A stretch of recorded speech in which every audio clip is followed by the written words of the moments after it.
Okay, this is Hyannis News, and I'm at Cape Gun Works with TOBY LEARY again to bring you some very important news. I'm told that there's an emergency situation, and TOBY, will you explain to us what's going on? Can you move in a little closer? Yeah, sure. So we've been, as you know, we have this ballot initiative called the Civil Rights Coalition, and I'm the chairperson of that, chairman of that, and we have been collecting signatures to repeal and suspend the bill that became known as the Chapter 135 of the Acts of 2024, or H4885. This is an omnibus gun control bill that affects gun ownership, every aspect of gun ownership in the Commonwealth. It bans outright a whole bunch of guns that are in common and ordinary use.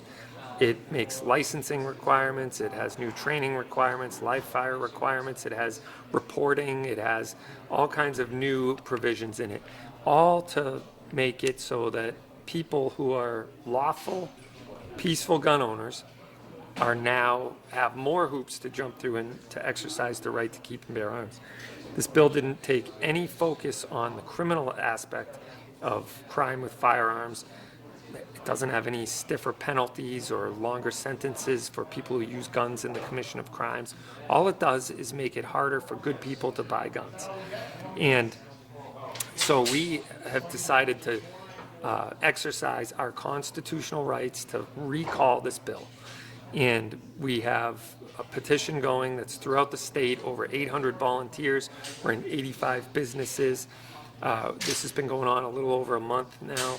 And we are steamrolling to the end of the campaign, which ends on Tuesday, the 8th. You're on track to get all the signatures that you need and then some? Yes, yeah. We're probably, our estimates are that we'll have about 85,000 signatures when this is all said. And how many do you need?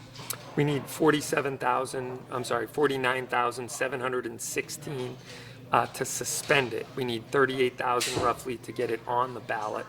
But Maura Healey has decided that's more than she can bear. She wants to get involved in the constitutional process and literally throw a monkey wrench into democracy in action and silence the voice of 85,000 people, not to mention the 400 small businesses that will be affected by this and the tens of thousands of licensed lawful gun owners in this state. And she's going to sign an emergency preamble. The only emergency right now is the fact that she knows we're going to have the petitions, the signers necessary to get the law suspended. What's the emergency? I mean, this bill was signed in, I believe, back in July? July 23rd, over 2 months ago. And great question, Rob, because the legislature could have put an emergency preamble. They would have needed 2/3 of the vote to get it enacted, but they had that. They have a hypermajority in the State House. The governor could have put an emergency preamble when she signed it, and everybody, when they were doing their victory lap, saying, hey, good job, we're going to save lives and reduce crime, which is not true, by the way. Right. There was no urgency to enact this law immediately. The only urgency now is because they know that this law is about to be suspended. So this law is basically, I mean, her doing a preamble, explain what that means. Does that mean it goes right into effect, like right when she signs the preamble? Correct. She, when she signs this emergency preamble, it will eliminate the people of Massachusetts' voice from being able to suspend this law. It'll go into effect immediately because she's supposed to show a four-pronged process. One of the four ways that this is either, if she doesn't sign it into law, there could be a situation that is emergent that people could be harmed, or for the public convenience. This has nothing to do with public convenience or if they don't sign it, people will die. This has everything to do with government convenience because they know if they don't sign it, it will be suspended. And that's more than they can tolerate because they are acting as true tyrants. They're usurping the will of the people and violating and negating their voice. So can you just tell us what's the immediate ramifications of this for law-abiding citizens? Yeah, I mean, I think the biggest thing is there's tens of thousands of licensed gun owners in this state that will wake up on Thursday morning and be a felon in the eyes of the state. And how's that? Well, if they're 18 to 20-year-old and they have an FID card, they can no longer own, a gun that they legally and lawfully possessed and purchased, went through a background check, they're licensed, like a semi-automatic shotgun or a semi-automatic rifle for sporting or for target shooting purposes or even for defensive purposes. The state is now going to look at them as a felon in their eyes. Same thing with anyone over the age of 21 who has an FID card, and maybe they're a hunter, they have a Remington 1100 shotgun or a Benelli Super Black Eagle for hunting ducks. They will also be a felon in the eyes of the state for possessing a semi-automatic shotgun. Correct me if I'm wrong, but aren't gun owners like the most legal part of the population? How is this going to, why us? Yeah, this is a solution in search of a problem. As you pointed out, the gun owning community is the most lawful segment of society. Studies have shown that they're even less likely to commit a crime than law enforcement because they do not want to have their rights violated. They want to be able to exercise their right to keep and bear arms, and so they don't want to run afoul of the law and have those rights taken away from them.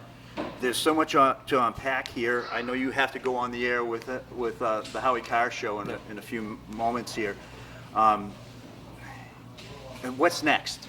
Well, a big significant part of this is it'll affect over 400 small businesses that generate, by our calculations, well over $1 billion of commerce in the state of Massachusetts. Think of all the taxes, think of all the people employed by those numbers, and they are going to be faced with a horrible decision, whether to comply with this law and not be a viable business or to break the law in order to keep people gainfully employed and keep the lights on in their shops. Right. So that's the horrible blivet that the people of Massachusetts are facing as of right now. So we're going to look to the courts. We obviously have the courts as we'll probably seek preliminary injunction and see if we can't get this law stopped in the courts. Are you optimistic about that? I am, because I don't think you can point to the text of the Second Amendment and show that there is any provision for what they have done in the State House and what the governor has done.